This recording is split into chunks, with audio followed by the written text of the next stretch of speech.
Talk about why you went all in with the Medicare seminars, because there's people watching this today saying, I've been thinking about Medicare seminars. Why was that important to you to use this strategy? Yeah, absolutely. And what I will say too, Rob, is it's not a one size fits all, but I will say Medicare seminars became my passion because I always loved to educate and teach, and I am a people person.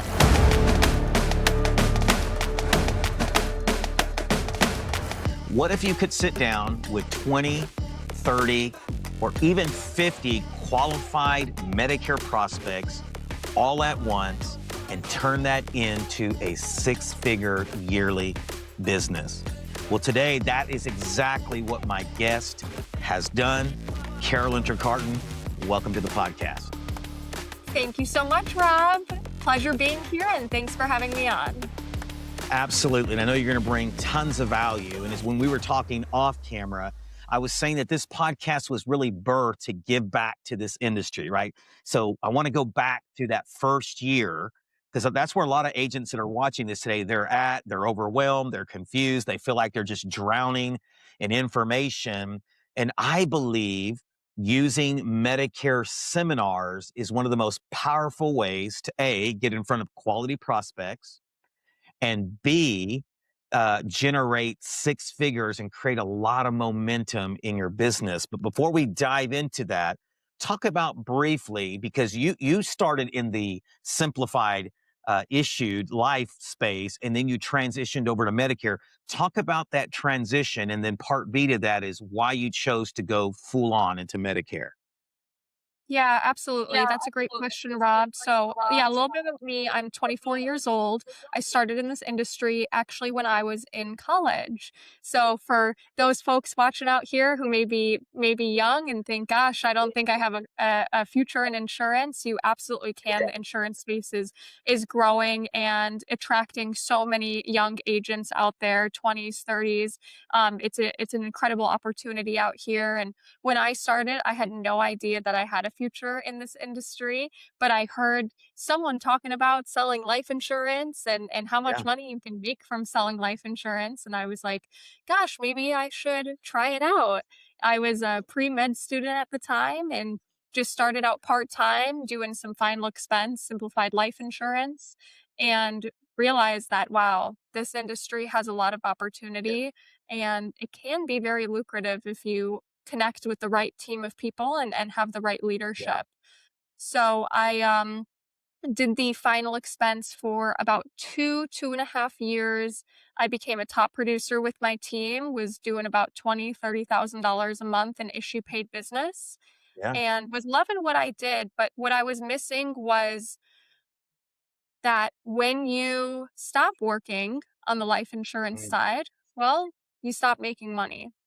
And so I yeah, learned that the Medicare side of things operates a little bit differently. The income looks a sure. little bit different. But the Mhm. great thing about the Medicare is that you can earn a residual income every single Yeah, year if you do a good job of keeping your clients on the books. So I was like, you know what? I'm gonna get licensed on the Medicare side. I'm gonna do the training and learn how to do it. And I fell in love with sure. it very quickly. Mhm. Yeah, no, I definitely love that. So talk about, you made the transition, and I know you did some other things initially to kind of kickstart your business, but talk about why you went all in with the Medicare seminars. Because there's people watching this today saying, I've been thinking about Medicare seminars. Why was that important to you to use this strategy? Yeah, absolutely. And what I will say too, Rob, is it's not a one size fits all, but I will say Sure. Medicare seminars became my passion Sure. because I always loved to educate and teach, and Mhm. I am a people person. And with life insurance, I was doing all of that over the phone, which was awesome. And I loved serving Yeah. people across the country, but I develop relationships in person. I love being face to Yeah. face. I love to build that connection and that relationship in person. And when I was in school, I was always a tutor, I was always a mentor, like I was always in kind of those leadership clubs. Sure. And so Yeah. those Medicare seminars, like when I found out that, gosh, you could do Medicare seminars and teach people about Medicare and bring people all across your area who are turning 65, I'm like, that is what I want to do. That is, I feel my calling. And I have no issue standing up in front of a group of people and teaching them about Yeah. Medicare for 30, 40, 50 minutes. And I Yeah. love with Medicare seminars, if you can do a good job of educating and building your credibility that you know what you're doing. Although I'm only 24 years old, I'm a young agent in this industry, but I know what I'm doing and I feel confident that I know what I'm doing. So your people will see that. When they come to your seminars, they'll see, gosh, this lady, she's confident, she's educated, she knows what's going on. I also feel like on the Medicare side, it is so overwhelming that people Hmm. want to have that Sure. in-person connection. I think too many people think this industry is going all digital or all online or over the Hmm. phone, and people don't want to meet face to face or in the office anymore. And I find that's to be so untrue. Yeah, and I love what you said earlier about the relational part because one of the things that we teach new agents when we're doing training is what we call ROR, return on relationship. And if that Mhm. ROR is there, then the ROI will be there, right? Talk about real quickly, and then we'll dive into some more of the more practical things when it comes to the seminars. But talk about because I've heard it said, I did simplified issued. I didn't do it over the phone like you did. Back when I was doing it, we had to go door to door with these leads. But for me, it seemed like it was more of a transactional business or vertical versus the Medicare seems to be more of a relational vertical. Will you talk about the differences there? And would you agree with that? I would say I do agree with that to some extent. Sure. On the life insurance side, it is definitely more of a sale. You Yeah. definitely deal with more of those objections, right? I want to think about it and I need to talk to my Mhm. husband. You need to do a really great job of building value. So you're not selling a car, right? You're still selling them Yeah. something that they need, Sure. especially on the final expense side. You have to build Yeah. the value that, gosh, if you passed away, who's going to be handling those final expenses? And if you can kind of paint that picture and get on an emotional level with them, then they'll understand the need for it. However, they are not required to buy life insurance. You Sure. don't have to have life insurance. So Sure. it's more of that sales cycle. You're dealing with objections. It can feel transactional at times. And for new agents in the business, if you've never had any sort of sales experience, it can Mhm. definitely be Sure. very overwhelming and it can definitely feel very defeating. Especially talking with tens, hundreds, thousands of people and just getting hung up on over and over and over. It just for me, I did get burnt out of that. I will be honest with Sure. you. On the Yeah. Medicare side, it is more of that relationship-focused business. With Mhm. Medicare, you're required to have Medicare. There's no Sure. ifs, ands, or buts, right? You're Yeah. required to get it once you turn Yeah. 65. So what I see is my job as the agent is, well, I'm your guide, right? I'm not trying to sell you anything, but I am your guide and I am here to walk you through what are the options. Your Mhm. supplement options, your advantage options, hospital indemnity, cancer plans. What are your options to make sure that we can put you in the best position possible in regards to your health care? And you kind of got to pick one. There's no, I got to Yeah. think about it. No, I need to talk to someone. Oh, it's too expensive, this, that. You kind of got to make a choice. So, my job is to just educate, do a really, really great job at building that trust and building the rapport with the client. Because with Medicare, the name of the game is residual income. So, Sure.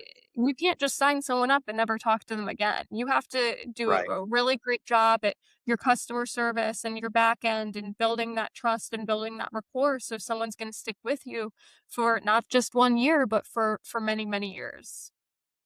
Yeah, and that's a great point. And if you're watching this or listening to this today, I mean, she just dropped the nugget for you that you have to consistently and intentionally build that relational equity piece. You can make multiple six figures, seven figures in this business if you're willing to do that. So you can't just sign people up and ghost them. So definitely glad you brought that up. Let me ask you this. What was one of the biggest challenges you faced when you decided to go all in with Medicare seminars? The biggest challenge is definitely the knowledge component Mm, of okay. Medicare as well as with the seminars. Gosh, especially doing turning 65 seminars, Right. you're meeting with people who have never been on Medicare. They've heard about it their whole life, but they have no idea what it's about. So they're asking all sorts of questions. In with Medicare, it is very confusing. That's why we have to take the AHIP every single year to keep up to Right. date on all the changes happening and all the nuances. Yeah. And oh, if you're going to keep working and you're not retiring and you're on a Yeah. health insurance plan, but your spouse is this, and it just there's so many nuances with it. And I'll say that was definitely a challenge, but it did not hold me back from going at it. Like I had no idea what to expect when I did my first seminar about a year and a half ago. And I just went ahead Hmm. and did it. And the questions that were asked, a lot of them I did not know the answers to. But Mm, that shouldn't keep you from doing it in the first place because you're not going to get yeah. anywhere if you don't take the first step. So you really just Yes. have to take the first step, do your first seminar, do your first session. And if you don't know the answer to a question, that's perfectly Mhm. okay. Yeah. Yeah, and there's two good points there. Number one, and I've talked with this with other leaders, and I train with agents this way too. Your confidence will catch up.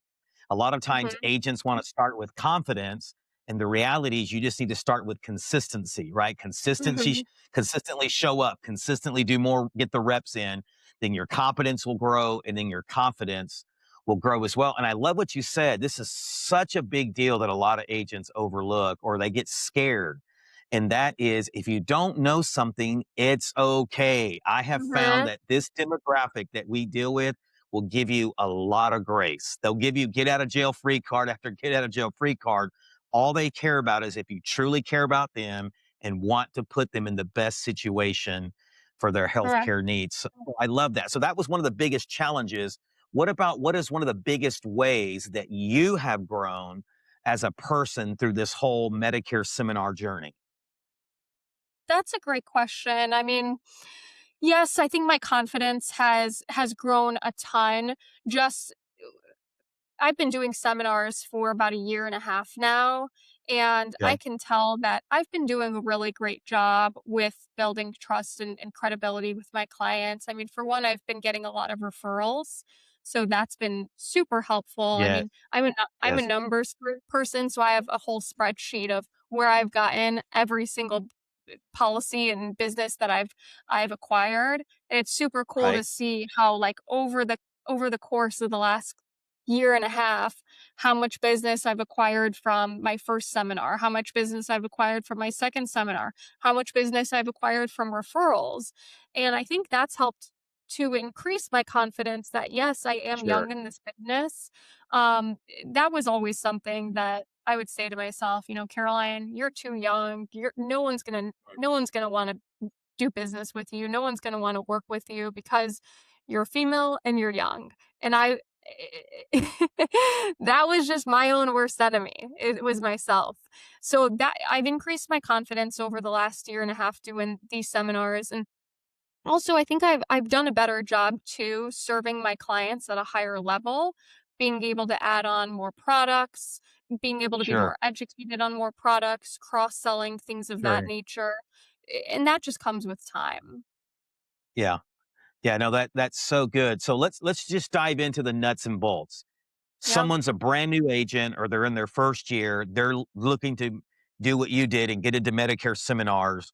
What does that look like? Number one, they have to get with a mailing company, right? We know Mhm. that. They gotta pay to get the mail sent out and the postcards. They have to find a restaurant, obviously, that has some type of meeting space or just some type of meeting space and maybe cater something in. So that's pretty given, right? We know we got to have a mailing company. We know we have to have a place to meet. What about how long are the seminars? How long are your seminars? Are you one of those agents that likes to educate for a really long time? Or are you one of those agents that just says, I just want to give them enough to kind of whet their appetite and then have them contact me type deal? Yeah, that's a great question. And I've been on both ends of the spectrum where Uh-huh. do I want to go for an hour and a half or 2 hours, or should I keep it just as Yeah. short as 30 minutes, get them in, get them out?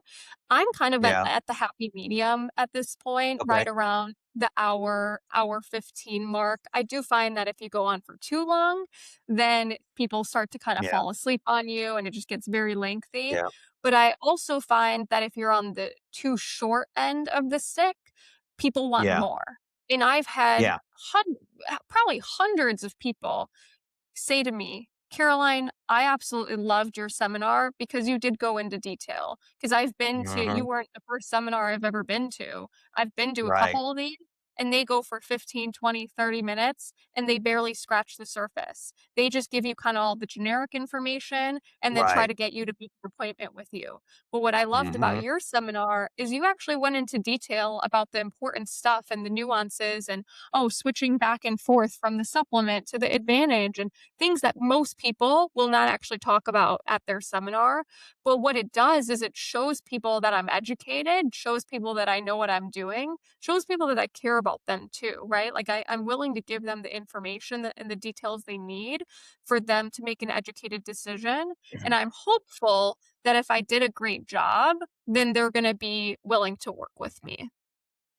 No, I definitely agree. You got to find that balance between being powerful, right? Having a powerful Mhm. presentation, but also being concise to a certain degree and making sure that you're respecting their time. And so I totally agree with that. Let me ask you this. Do you use slides during your presentation?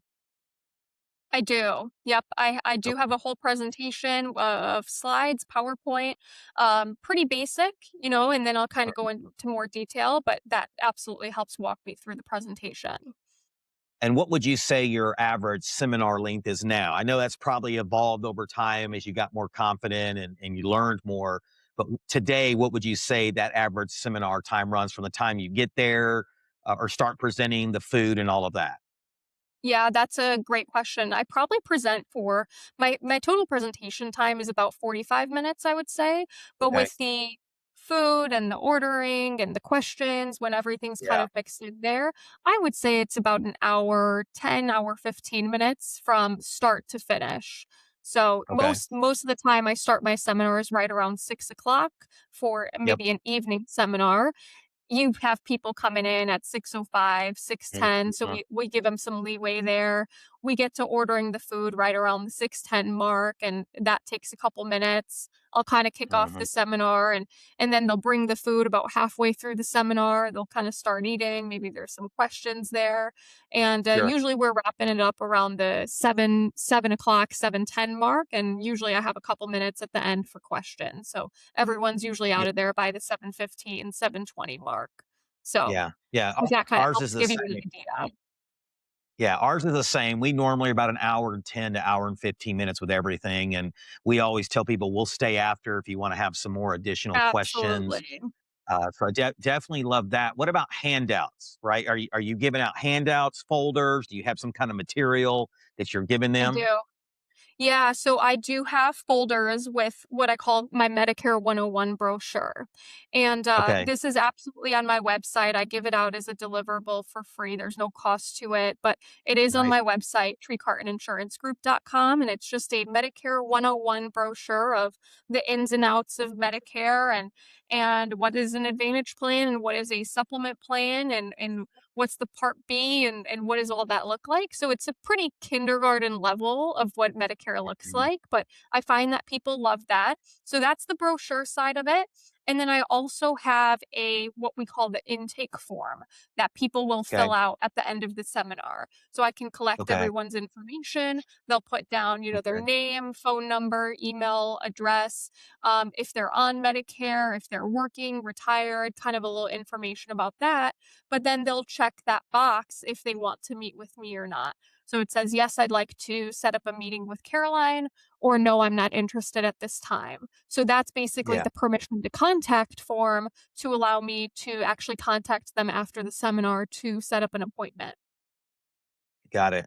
Yeah. And so my question too, I want to pause here for a second because I believe everybody has a superpower, right? And you go to these different meetings of these different agents and they're all different. Like mine, I'm loud. Sometimes I talk a little too fast. I'm passionate, but I use a lot of humor.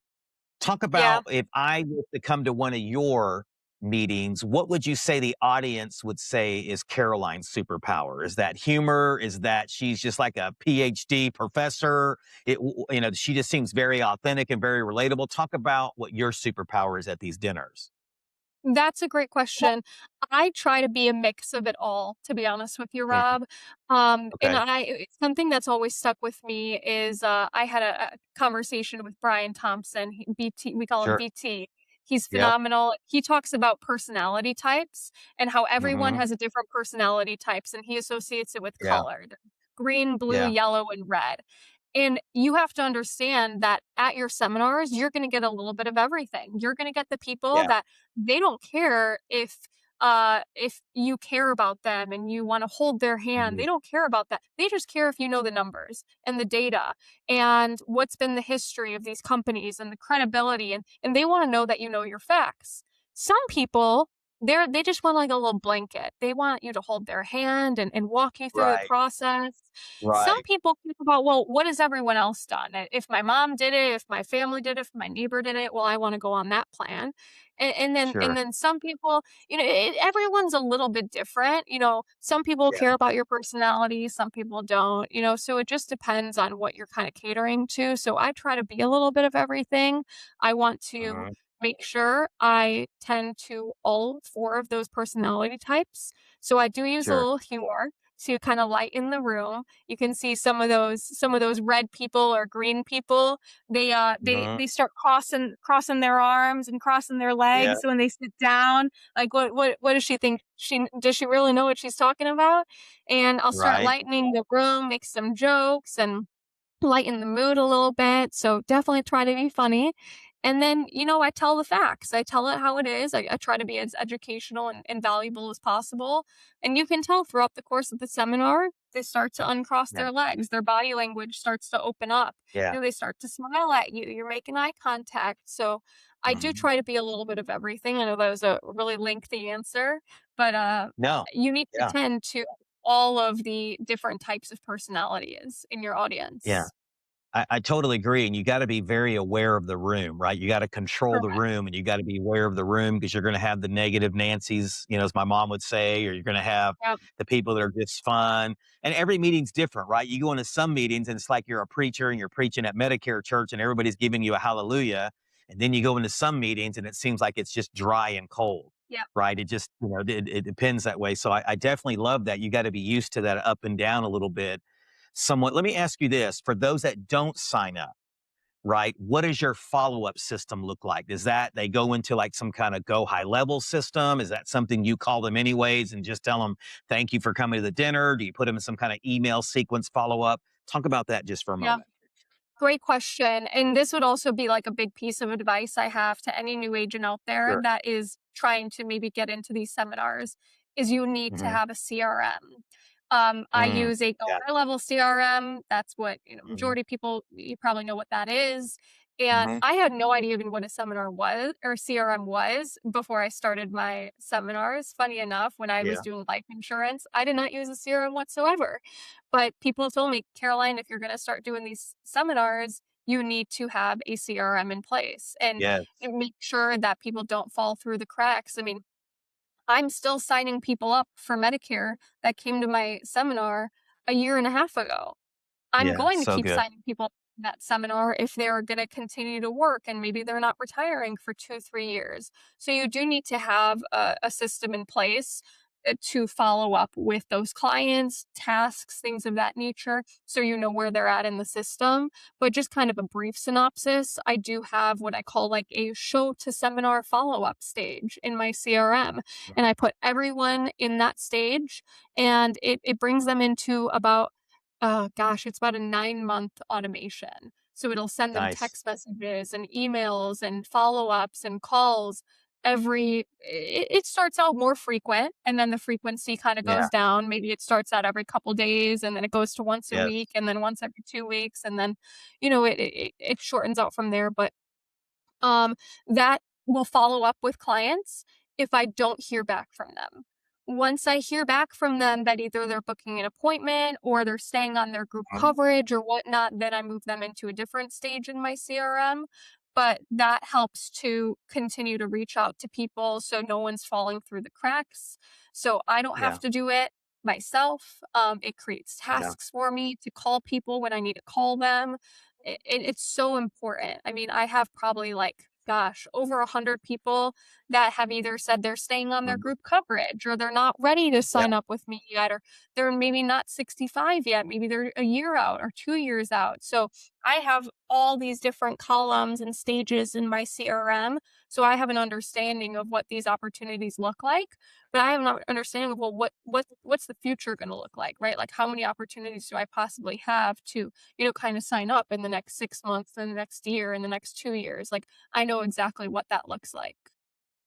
Yeah, and that's very important, right? To use a CRM because no matter how good you may think your memory is, you're going to forget because you're Not, meeting new people. And you know yeah, this in our industry, like where I live in a small rural town in North Mississippi, there's 7 of me within 2.5 miles of where I live. So yeah, if it's that old saying, out of sight, out of mind, you have to have something to follow up and they go, hey, this is Carolyn again, checking in with you. Just want to let you know I'm still over here ready to help you. And I yeah, would say this to anybody watching or listening today: get a CRM sooner than later. I run into so many agents that want to put this off. It's better just to go ahead and have one in place, start putting your clients in there, putting the policy information, and just it allows you to be more efficient overall. So let me ask you this too. When it comes to, because you mentioned cross selling earlier, tell me how important cross selling is to your overall ROI? Because I'd love for you to talk about some numbers too, right? Because you said you were a numbers person, and I want to hear some of the numbers. Like, what does it cost for like maybe a 2 night seminar or however many nights you do? What does that look like? And I know it's going to be different, different places of the country. But if you could give us an overall cost, but also how does cross selling help you recuperate that or maximize your ROI? yeah. That's a really great question, Rob. So super important. I cannot like the cross selling is so important, especially on the Medicare side. You're going to have Mhm. people come to your seminars that they're not turning 65 for a year or 2 years. Or maybe they're turning 65, but they're gonna stay on their group health insurance, so they're not Right. retired for a couple years, and so that's Yeah. someone that you're not really gonna be able to make any money off if you don't cross-sell them on the Medicare side for a couple of years. So first of all, to answer your first question, from a cost standpoint, I am spending anywhere from about $4,000 to $5,000 per month Okay. between the mailers and the food. So it's usually about $2,000 to $3,000 a month on the mailer side, and then maybe $2,000 to $3,000 a month on the food side, depending on how many people Okay. are showing up. So that's a Okay. big expense right there. I spent over $60,000 last year on my seminars. Well, the biggest cross-selling opportunity that you have that's gonna make you the most amount of money on the Turning 65 seminar side is gonna be cross-selling them over to the retirement. When you're Exactly. meeting with people who are retiring, they need help with their retirement planning, their income planning, Mhm. their proactive tax planning, their long-term care. And so, you have abilities for, things like annuities to come up and things like that. I mean, I know I made over 6 figures last year just cross-selling to Let's the go. retirement side. And then you have opportunities to cross sell to, life insurance, maybe cancer plans, ancillary products, but the big one is going to be the retirement piece. I mean, one commission I made last year was about $35,000, and that was one Wow. commission I made from one sale, and that helped pay for over half of my seminars last year. So that is a huge opportunity, and they're having these conversations with someone. So whether it be you or someone Yeah. else, you just have to be able to ask the right questions. Yeah, and shameless plug here, get with Carolyn or get with myself because we can show you how to add that on to just where you're at in your existing FMO. If they don't have a retirement program in place, we can show you how to do that without having to move over contracts. And you just heard her say this, 6 figures just from adding the retirement piece. The past 2 years, my wife and I have almost hit 6 figures 2 years in a row doing the retirement piece as well. And it plays a huge part in recuperating that ROI, excuse me. And Carolyn, I love what you said too, because they're going to have that conversation with somebody, whether that's us or somebody down the road. And I have always found that most people, if they trust you, or many people, they trust you with their Medicare, they will at least trust you to have another conversation Mhm. about the retirement part. Real quickly, as we get ready to close today, I want to ask a couple more things. I want to go back to the 4 to 5,000 investment Yep. for seminars. Is that 2 seminars? So it's a set of seminars that goes on one Okay. mailer. I'm doing Okay. anywhere between 3 to 4 seminars Okay. on one mailer. Okay. And how many people are you averaging at your seminars? That's also a great question. What I'm mailing first is about 4 to 5,000 mailers or pieces a Mhm. month. Okay. Okay. You're gonna get anywhere from 1 to 2%. 1% is what Okay. you should expect. If you get Yeah. 2%, that's Hey, that's great. gr right out the ballpark. Mhm. So, if I mail 5,000 pieces, I would expect anywhere from 50 to 100 people between those 4 events. I would be happy if I get 70 to 80. Okay. And on the front end, kind of on average, you may not know this number because I mean, these are agents that are watching this or, going, I want to get into this, but, I just kind of want to know what I'm getting into. How many people are you saying on average would say on the front end, go ahead and meet with you right away? Because you talked about earlier, right? Some are going to work to their full retirement age. They're going to work past 65. Some of them are going to stay on their spouse's group coverage. There's other scenarios as well, but what are you seeing on the front end? Like 30% of the people at the seminars are saying, yes, I want to go to meet or within the next, 90 days to a year, or kind of what are you seeing there? Yeah, great question. So, I'll answer that a couple ways. So, for me at least, I'm getting about 80% of the people that attend my seminars to say they wanna meet with me at some point, Okay. okay? Okay. Now, between those 80%, I'm getting a I try to push a meeting right away. Even if Okay. someone is not turning 65 for 2 years, or maybe they're Mhm. staying on their group coverage or whatnot, Mhm. even if they express that to me, I am trying to actually book a meeting with them right away within the next 3, 4, 5, 6 weeks or so to sit down with them because we can potentially have that cross selling opportunity. So I do try to Yeah. meet with all of those 80% that say they wanna meet with me. Now that doesn't always happen, so I would say I Yeah. probably meet with 60% of them right out the gate, and then the Yeah. other 40%, we're following up as they get closer to their kinda timeline, 'cause, they might not wanna meet right away. But I Yeah. do, uh, I do follow up with every single person, and I'm trying to book a meeting with every single person right away. Yeah, and once again, I mean, we're talking about the percentages here, and some people are going, "Oh, that doesn't sound like a lot of high percentages in the very beginning." Well, it's because Medicare is a long-term play, right? It's a long-term play. You have to have a long-term mindset, but this is where the cross-selling comes in. This is where the retirement piece comes in because you don't have to meet with 100 people to be profitable, especially if you just land 2 really good retirement, situations, or one Mhm. in your case, 35,000, right? One can help you pay for everything for about 6 months or so, right? So I think it's very important that people understand that.